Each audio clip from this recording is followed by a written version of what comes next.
Elmi şəhri mənəm, qapısı Əli. Sən Əmir əl-Möminsən, Əli-yun Vəli. Möminlər ağası, ya Ali. Dilində Allah kəlməsi olaraq mübarizliyə qalxdı.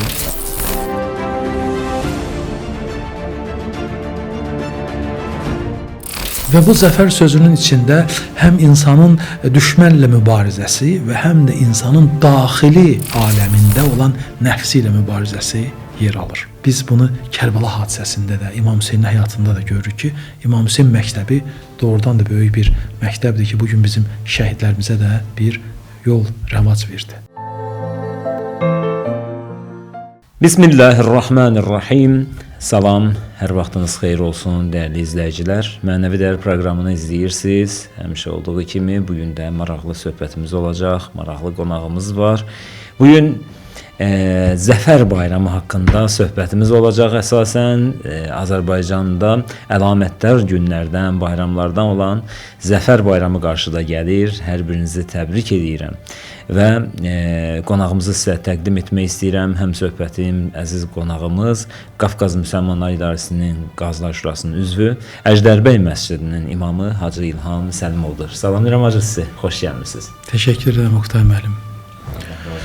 Var olasınız. Gəlmisiniz. Bir neçə gün bundan öncə Qafqaz Müsəlmanları İdarəsi gözəl bir tədbir keçirtdi Zəfər bayramı münasibəti ilə.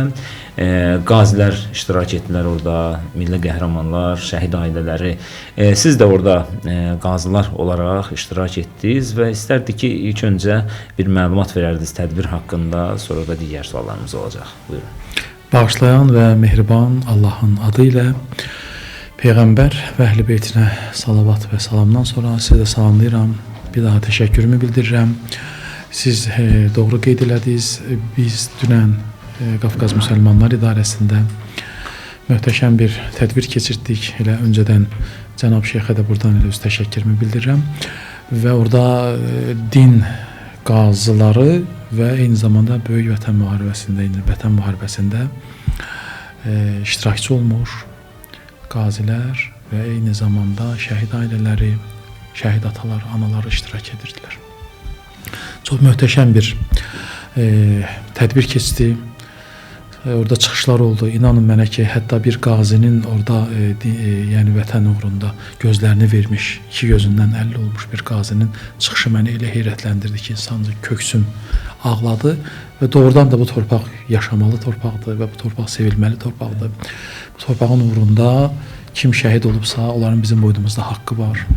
Və mənim yadımdadır ki, həmişə biz məclislərə gedəndə o gün cənab Şeyx də qeyd elədi ki, yəni şəhid hər bir insan öz haqqını hal eləməlidir. Amma əslində qalanda biz onu qeyd eləməliyik ki, şəhidlər bizə öz haqlarını hal eləməlidirlər.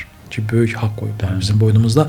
İllərlə bizim çiynimizi yük altdan azad, yəni qalmış çiynlərimizi əymiş yük altından azad ediblər. Mən 1-ci Qarabağ müharibəsinin iştirakçısı olmasam da şahid olmuşam. Mənim həmyaşıdlarımın bir çoxu həmən o müharibədə şəhid olub, bəziləri bədəninin bir hissəsini, əlini, ayağını, gözlərini itirənlər var və doğrudan da onların yanında biz xəcalətli idik və həmişə fikirləşirdik ki, görəsən bu xəcalətdən, bu ağır yükün altından nə vaxt biz çıxacağıq? Amma sağ olsun, əvvəl torpağın üstündə olan qəhrəman oğullar və hamısı bir araya gələrək və təbii ki, Ali Baş Komandanın rəhbərliyi ilə bir araya toplanaraq bizə bir sevincli gün, zəfər günü yaşatdılar və o tədbirin də xoş xatirələri mənim yəni zehnimdə silinməz bir xatirələrə çevrildi. Orada danışıqlar da oradan da qəlbimdə iz qoydu və fikirləşirəm ki, orada olan mövzulardan gələcəkdəki çıxışlarımızda mütləq biz danışaq və istifadə edək. Bəli, həqiqətən də bu 5 il müddətində biz şəhidlərdən, qazilərdən ümumiyyətlə danışmışıq, söhbətlərimiz olub proqramlarda, verilişlərdə. Amma bu yaxınlarda mən Kəlbəcərə səfər etdim, Ağdərə, Kəlbəcər, Tərtər. Oralarda o müharibə gedən yerlərdə oldum. Ümumiyyətlə o əzəmətli, o möhtəşəm görüntüləri, o mənzərələri, o torpaqlarımızı gördüm və bir anlıq düşündüm ki, yox, mən bu 5 ildə heç nə danışmamışam. Yəni bu 5 ildə həqiqətən də mən şəhid deyəndə, qazi deyəndə mən onları dərk etməmişəm bəlkə də. Yəni çünki insan gərək gözü ilə o yerləri görsün, torpağı görsün, ondan sonra nəsə danışsın. Siz də təbii ki, dəfələrlə olmusunuz Qarabağ torpağında, azad olmuş torpaqlarda. Əlbəttə bir qəribə bir hisslər var təbii ki. İndi biz bu gün bayram hissi ilə söhbətimizi qururuq əlbəttə. Zəfər haqqındadır söhbətimiz. Ümumiyyətlə mən bilmək istərdim. Qurani-Kərimdə zəfər haqqında nəsə keçirmi bir ayədə? Bunun bir anlamına baxaq, mənasına baxaq. Buyurun. Çox sağ olun. Çox maraqlı da sualdır və yerinə də düşər. Biz də dəfələrlə Qarabağda olmuşuq azad olandan sonra dini konvensiyaların rəhbərləri ilə getmişik və doğrudan da bu dəqiqə hal-hazırda son dövrlərdə də yenə də son səfərdə olanda sanki Qarabağın orada olan hər daşı kəsəyi insana təşəkkür edir ki, nə yaxşı ki bizi bu ağır yükün altından azad elədiniz. O ki qaldı sizin sualınıza, çox maraqlı bir sualdır, mənim özümü də elə düşündürür. Biz bilirik ki, zəfər sözü bizim leksikonumuza daxil olsa da kökü ərəb mənşəlidir. Amma Qurani-Kərimdə zəfər sözü qələbə mənasında olsa da bir dəfə də çəkilmir. Amma ümumi anlamda isə biz buna bu kəlməyə gəlməmişdən qabaq bir neçə kəlməni Qurani-Kərimdən buna uyğun olaraq, adekvat olaraq gətirək və sonra zəfər sözünə biraz belə geniş şərh verərik. Deməli, Qurani-Kərimdə təxminən belə hesablamalara görə 100-dən çox 100-ə yaxın, 100 ayə belə civarında bu qaydada qələbə ilə bağlı sözlər var. Misal üçün Nasr sözü Qurani-Kərimdə keçir. Nasrun minəllah, fəthun qarib və izə cəə nasrullah vəl-fəth. Bu mənəvi bir qələbədir. Mənəvi bir qələbə. Və Qurani-Kərimdə əlavə olaraq bir fəth sözü keçir. Hətta Fəth surəsi də. Necə Nəsr surəsi var, Qurani-Kərimdə Fəth surəsi də var. İnna fatahna ləkə fəthan mubina ayəsi dik Qurani-Kərimin Fəth surəsində elə bununla da başlayır. Bu da qələbə mənasındadır. Nəsr sözü mənəvi qələbədir. Fəth sözü isə yəni cismani və mübariz olaraq. Və bir də Qurani-Kərimdə keçən sözlərdən qələbə, elə bu qələbə sözü, bu söz də o da elə Qurani-Kərimdə keçən sözlərdəndir və eyni zamanda kökü eynidəndir. Yəni üçünün də mənası yəni bir anlama gəlir. Üçü də zəfər çalmaq və eyni zamanda. Amma ümumi anlam isə baxmayaraq ki, Qurani-Kərimdə keçməsə də üçünün birliklə zəfər deyilir. Bu həm mənəvi və həm cismani, fiziki və böyük bir qələbəyə zəfər deyilir. Və bu zəfər sözünün içində həm insanın düşmənlə mübarizəsi və həm də insanın daxili aləmində olan nəfsi ilə mübarizəsi yer alır. Çox belə geniş təfərrüata sahib olan bir kəlmədir. Böyük bir mövzuya. İnsan bilirsiniz də səbrin öz həddi var. Bəzən deyirlər ki, səbr etmək nə qədər həddədir. Mən deyirəm ki, həmişə səbrin sonu yoxdur. Səbr nəticəsi var. İnsan səbr nə vaxt? Bizim də səbrimizi düşmən 30 il yoxladı və Allah bizi bir səbrə imtihana çəkdi. O 30 il müddətində baxmayaraq ki, müəyyən atəşkəs dövründə, elə orada da ara sıra nə qədər şəhidlərimiz falan belə. Amma sonda bir 5 il bundan öncə 2020-ci ildə sentyabrın 27-sində Ali Baş Komandanın göstərişi ilə bu xalq belə qalxdı da, əməlli başlı qalxdı və doğrudan da bir mübariz başına Quran götürərək, əlində Quran olaraq, yəni dilində Allah kəlməsi olaraq mübarizliyə qalxdı Və bizim 1-ci Qarabağ müharibəsində mən bayaq qeyd elədiyim kimi öz həmyaşıdlarımızın mən bir çoxunu itirmişdim və o qədər narahat idim. 2-ci Qarabağ müharibəsi illərində isə artıq bizim tərbələrimiz yetişmişdi. Onlar bizim yanımıza gəlirdilər və mənim özümdən neçəsi yəni halallaşdı və eyni zamanda Quran-ı Kərimin altından onları keçirilərək biz onları müharibəyə göndərdik. Belə onu da demişkən, qeyd eləmişkən Quran bizim başımızın üstündə əsas rəhbəridir. Peyğəmbərin öz hədisi var. Resulullah buyurur ki, siz Quranı özünüzə baş tacı etsəz, rəhbər etsəz, Quran əlinizdən tutub sizi cənnətə tərəf aparacaq. Və o cənnət yolu idi, bizə bir aşlama verdi. Baxmayaraq ki, bizim yüzlərlə, minlərlə şəhidimiz, qazimiz oldu belə, amma buna baxmayaraq bir böyük bir xalq olaraq özümüzü dünyaya tanıtdıq və bu gün də belə mərd-mərdanə bu mövzuda dayanmışıq. Mən bu mövzuya bir daha qayıtmaq istəyirəm. Oqtay müəllim, çox maraqlı bir burada fakt var. Mənim yadımdadır ki, bizim milli qəhrəmanlarımızdan biri Şükür Həmidov aprel döyüşlərində 2016-cı ilin aprel döyüşlərində milli qəhrəman adını qazanmış və bu son müharibədə, yəni 2-ci Qarabağ müharibəsində qəhrəmancasına şəhid olmuş bizim milli qəhrəmanımız Şükür Həmidovun məclisində atası Nəriman müəllim çox möhtəşəm bir çıxış elədi. O çıxış mənim elə indiyə qədər həmişə zehnimdədir. Elə yeri gəlmişkən onu da danışaq. Deməli, o danışırdı ki, bir zaman İrəvanda, yəni Ermənistanda mən bir erməni ailəsinin toy mərasimində iştirak edirdim. Hələ müharibə olmamışdan qabaq. Sovet vaxtında. Sovet dövründə. Deyir, çox maraqlı idi ki, bu 80-ci illərdə olan hadisələrdə o danışırdı ki, deyir ki, mən bir yəni ailədən erməni qızı gəlin köçürdü və orada da oxşar bir adət gördüyümə görə həmin o adət mənim diqqətimi çəkdi.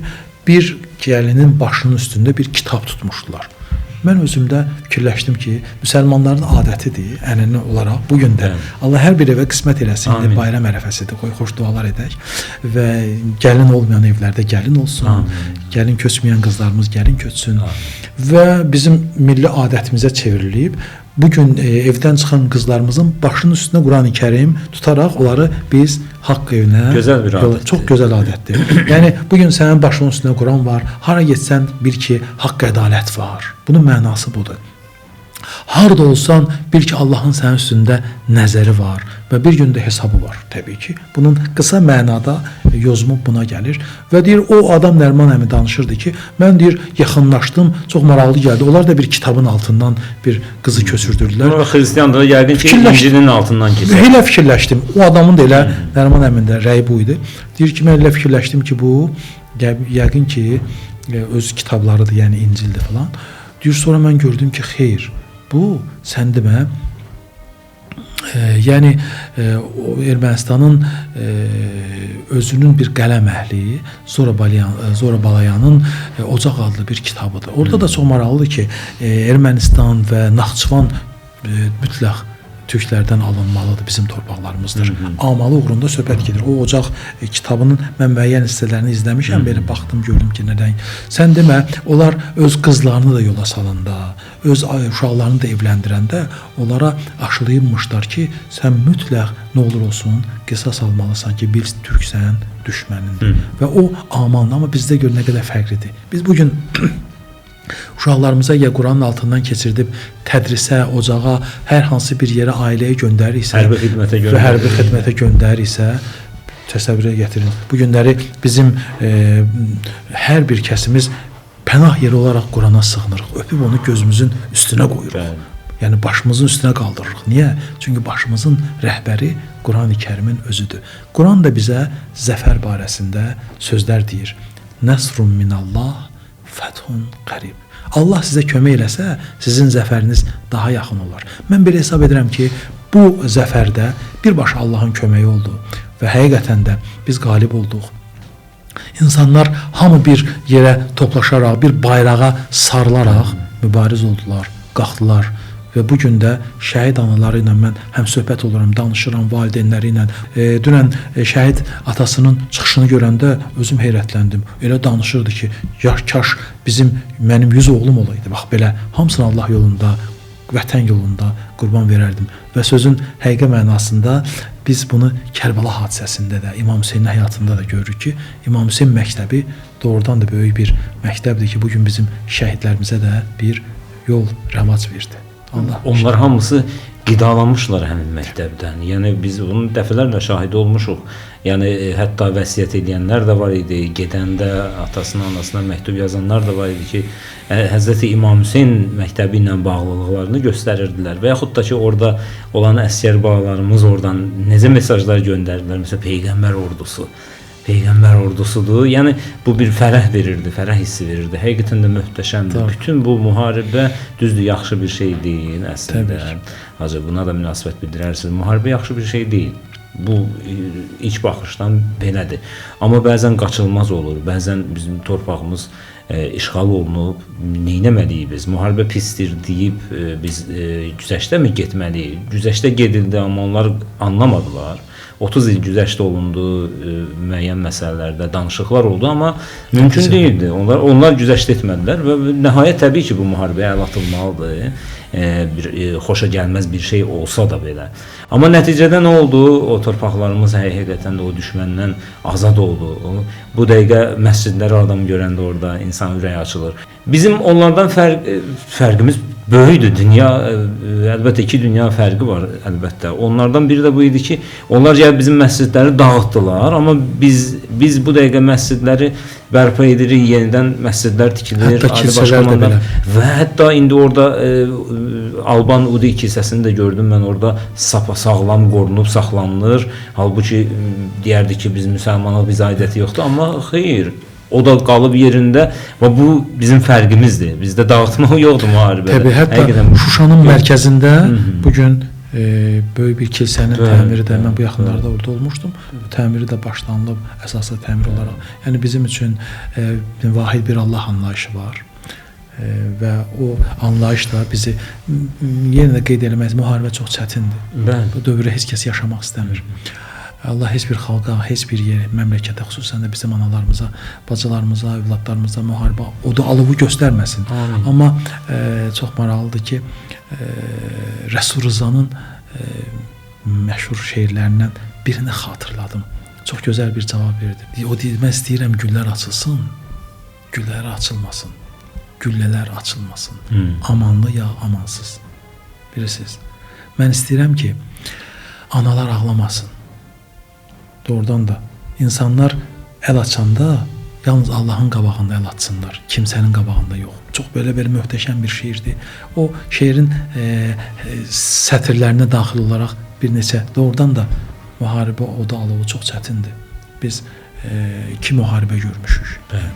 Mən bu iki müharibənin ikisində də yəni arxa cəbhədə fəal olmuşuq. Yəni ən azından yetişmişik. Mənim tələbəlik illərimə düşdüyümə görə 1-ci Qarabağ müharibəsi heç çırpışırdım ki belə, amma bir əlimiz elə oradaydı. Amma 2-ci Qarabağ müharibəsində artıq biz gəncləri formalaşdıra bildik. Yəni Quran ab-ı havası ilə, Əhl-i Beyt məhəbbəti ilə.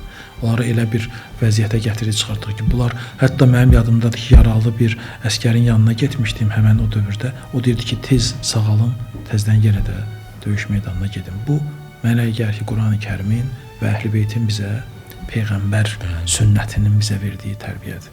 Allah bir daha ağrılı acılı günlər göstərməsin. Amin, amin. Və zəfər bayramımız mübarək olsun. Amin. Torpaq uğrunda ölən varsa vətəndir. Həqiqətən də indi bu şəhidlər qızıl qanlarını axıtdılar bu torpaqlara. Torpaq, müqəddəs torpaq daha da müqəddəsləşdi. Onların ruhları ində Rabbihim yurzaqun. Allah yanında, yəni onlar ruzlənirlər. Biz onlara görə artıq kədərlənə bilmərik, belə deyək də. Təbii ki, onların anım günü olur, sözsüz. Amma onlar bizə, belə deyək də, siz demişdə, başucalıq gətirdilər. Və bundan belə də biz də onları daim yad etməliyik və necə ki edirik də, siz də məscidlərdə, həmişə onların anım günlərində də onlar yad olur, Quranlar oxunur. Amma bayram da bayramdır. Bayramdır. Çox qəribə burasındadır ki, maraqlı bir sual da qeyd eləyək qalsın tarixdə. Ümumiyyətlə bilirsiniz, İslam dinində Peyğəmbər sünnətində belə qəbir məzar daşının düzəlməsinə icazə verilmir. Amma istisnalar var. Alimin və bir də şəhidin qəbrinin düzəldilməsinə, müəyyən qədər qalxmasına icazə verilir. Ona görə ki, həm alim, həm şəhid ikisi də unudulmamalıdır. Bəli, bəli. İnşallah unudulmayacaqlar da. Allah ruhlarını şad eləsin, bizim xalqımıza duaçı eləsin. İnşallah sizin də dilinizdən bir dua eşidək, proqramımızı bitirək. Sizə təşəkkür edirəm və arzum budur ki, verilişiniz daim olsun və bu torpağın üstündə heç vaxt qan tökülməsin. Amin. Və həmişə azanlarımız minarələrdən ucalsın. Amin. Və istəyirəm ki, analar ağlamasın heç zaman və xalqımız, vətənimiz, məmləkətimiz, xüsusən də bayrağımız uçulsun. Amin, amin. Allah razı olsun. Var olasınız Hacı, minnətdaram sizə. Əziz və möhtərəm izləyicilər, bir daha bayramınızı təbrik edirəm. Allah şəhidlərimizə rəhmət eləsin. Allah sizə də can sağlığı versin, bayramınız mübarək olsun.